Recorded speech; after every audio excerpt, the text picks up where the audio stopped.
What's up, you guys? We are back with another episode of the Tia B Show. Did you guys watch Kenna's episode last week? It was awesome. She was amazing. Her story of opportunity really brought light and love to all of us. So I hope you guys enjoyed it. Before we keep going with today's episode, I want you guys to give this video a like and subscribe. Tune in for more episodes. You guys, we have so many more stories to tell, so many more amazing people to bring on the show. But today, for episode 3, we have an awesome guest today. Yay! Our next guest is Issa! Yay! Issa, we're so glad to have you on this show. Oh, she's shaking, guys. She's so nervous. Don't be nervous, Issa. This is going to be fun. I know it is. Enjoyable. Yes. Okay? You guys, Issa is also one of my Calamity members of this year. Well, and last year. You joined Calamity last year. Yeah. Yeah. So, without further ado, I'm not going to do much talking. We're going to let Issa do the talking. Issa, let us know who you are. My name is Issa Enriquez. Technically, my last name should be Grenier because I'm married, but I haven't legally changed that yet. Oh, wow. I love that. Only because I don't want to get new passports and licenses, so just out of laziness. So don't come after me. Okay, so I am the oldest of 6. So I have 6 younger siblings, and they range from 4 years old to 21. Awesome. Yes. Wow. Are you originally from Utah? Yep, born and raised. Wow. Right here. That's so cool. Wow. Yeah. Well, I'm so excited for you guys to hear Issa's story. She has an awesome, amazing story for you guys. And her opportunity, Issa, Yes. opportunity. Opportunity. Her opportunity to share with us, so that has helped her to grow and to be able to become where she is today. So excited. Issa, tell me about a time in your life, I guess that was your biggest opportunity. And when I say opportunity, I mean like an obstacle, but we call it an opportunity because we're learning, you know? God wants me to learn a lot of things. Yeah, he wants us to learn a lot. But I think probably the biggest one that's like impacted my life a lot and I've had to like learn over and over again is probably from when I was little. Mm-hmm. My parents got divorced and I was really young. So a lot of people will be like, oh, you don't even remember it, or Yeah. it probably doesn't even affect you that much because you were so little. But growing up, I don't think I realized how much it did affect me. Yeah. In things, just feeling abandonment. Yeah. And feeling sad a lot and feeling anxious. Like, I get a lot of anxiety. And growing up, I remember, like, people would always say, like, especially like my parents, like, oh, you cried so much when you were little. Like, Yeah. you were always crying for everything. Yeah. And I was like, sometimes, like, in the back of my mind, I was like, oh, yeah, don't remember that, but if you say so. But I think it was because I was just really sad all the time and really anxious. And Do you feel like you were lonely? Like, yeah. because of that feeling of, like, abandonment? Like, you didn't really, like, you felt that sense of, like, loneliness? I think I did, because a lot of times, like, my parents would be like, oh, you were an attention seeker. You just wanted attention. That's why you would cry all the time. And like, partly, I probably did want the attention because I was feeling lonely and I was feeling sad and I was feeling like this, like, big chunk of, like, my life just kind of disappeared, like, all of a sudden, like, no explanation. And then when I got older, I started to think, like, it was my fault. Like, it's my fault that they didn't get along, or it was my fault that they had divorced, and I had to, like, grow up really fast. Yeah. Because my mom became a single mom, and then she got remarried. But I think her way of coping with it all was kind of to put herself into her work. Mm-hmm. And so she was never home. Yeah. And it was just me and my sister, Sierra, who's 21 now, but I like had to take care of her. Yeah. Like I had to get us both ready before school and make her breakfast and make her the lunches and pick her up after school and walk home together and help her with her homework and all that. Wow. So it was like, I feel like I didn't have much of a childhood because I had to grow up like really fast. Yeah.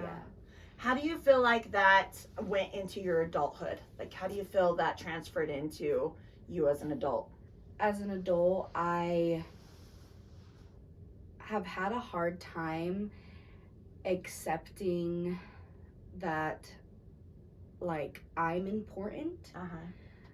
I feel like I've lived so much of my life doing things for other people. So, like, my first instinct is, like, is that okay with you? Yeah. Like, can I do this for me? Like, is that gonna bug you? Yeah. And I've seen that, like, sometimes even in my marriage, like, Yeah.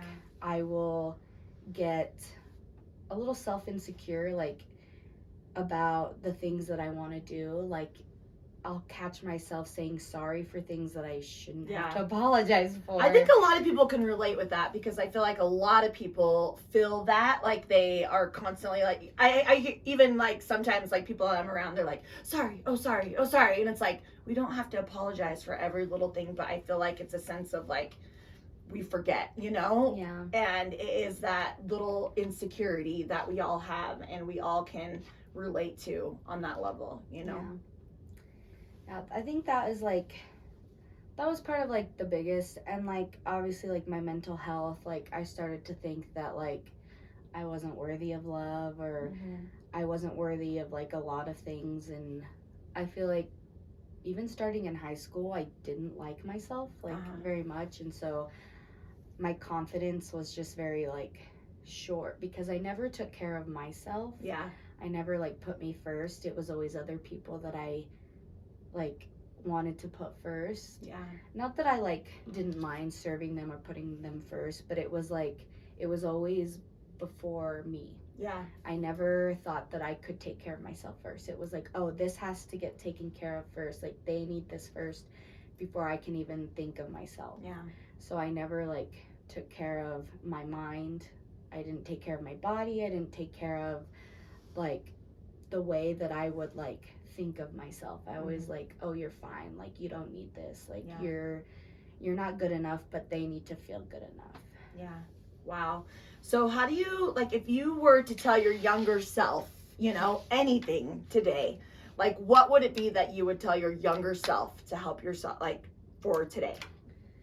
That it is okay to put yourself first. I mean, I still struggle today with that, but and it's okay to love yourself, and you're not being selfish. Yeah. For thinking of yourself first sometimes. It's not selfish for you to want to take care of yourself, and sometimes it's okay to say no. Yeah.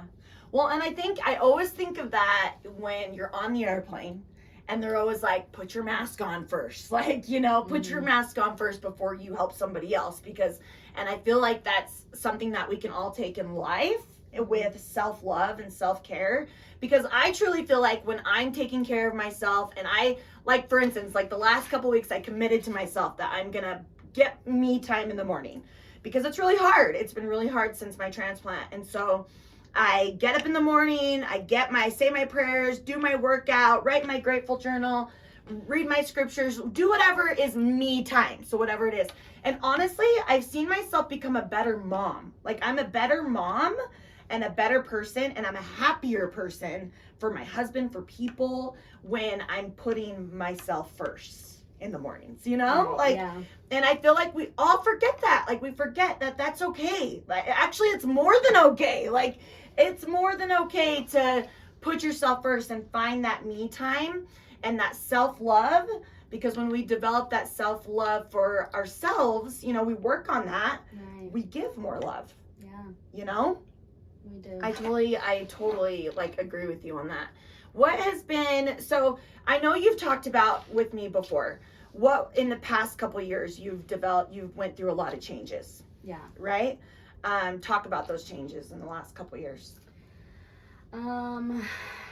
There's been, I think as soon as I like graduated, like the change with like my spirituality, like it wasn't there, like I didn't believe in a lot of things. And then I had this amazing roommate, and she like just helped me with that part of when I love God, like I start to love myself. Yeah.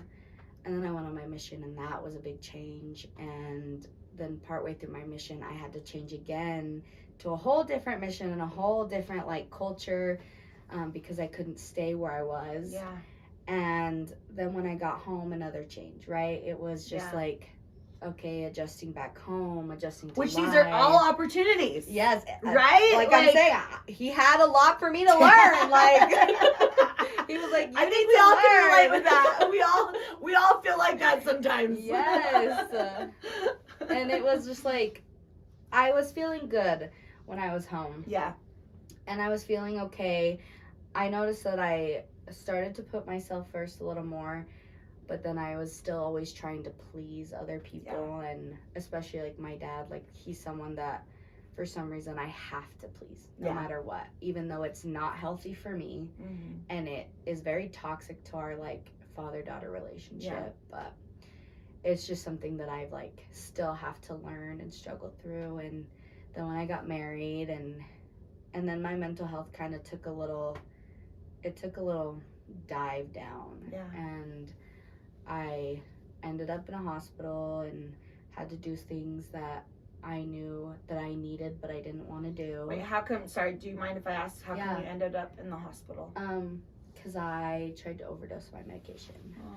So I was just feeling very sad, and my cute husband just like, he didn't know what to do. Mm-hmm. He was very traumatized as well. Like, Yeah. like he would blame himself, and it wasn't like him at all. It was just me like really thinking that I just didn't want to be here anymore. Yeah. That like my life didn't have purpose. Mm-hmm. And that it like that it would just be better off, right? Mm-hmm. Like it was just like a really low point in my life. And from there, like it's just been a uphill battle of just trying to figure out how to find things in life that make me happy, because I still struggle with like trying to find happiness with things. And then I found dance, and I found you, and it made my world like open up, and it made me feel more confident in myself. I love you. I love you too. And therapy has helped, obviously. Yeah. But those were really big changes. Like I didn't think I was capable of doing something like that to myself. Yeah. Wow, that's amazing. Thank you for opening up and sharing that. Like that's huge. That's really big of you. And I mean, what do you think out of that opportunity alone, what do you think that you have learned and gained from going through something like that? That people do love me, and that I should And love. you are needed. Yes, and that I'm needed. And you have a purpose. Yes, and I do have a purpose. Mhm. And that I just need to really love myself the way that others love me and see me the way that I was meant to look at myself. And Yeah. the reason why I'm here is to know that I am worthy of love and worthy of my own self. Yeah.